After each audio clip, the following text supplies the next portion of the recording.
ఆత్మదేవుడు చెప్తున్న మాటని మన హృదయంలో తీసుకుందాం. మొట్టమొదట మీకు చెప్పింది ఏంటంటే, చేపట నీటిలో ఎదురీనట్లు విశ్వాసి లోకం జయించాలట. రెండోది, శ్రమల వల్ల జ్ఞానం కలిగి ఉండము అంటాడు సామెతలు 30:26.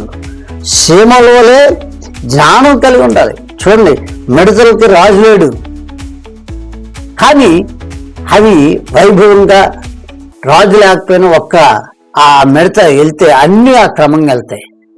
సీమలకి రాజు లేడు, ఒక్క సీమ కరెక్ట్గా నడిచి వెళ్తే దాని వెనకాతలు అన్ని సీమలు వెళ్తుంటాయి. ఇవన్నీ మనకి నేర్పుతున్న పాఠాలండి. బైబిల్లో ఈ నిద్రపోతుల కోసం, ఈ యొక్క సోమరిపోతుల కోసం బైబిల్లో సామెతల గ్రంథంలో క్లుప్తంగా రాసింది. అటువంటి మనం భయంకర పరిస్థితుల్లో ఉండకూడదు.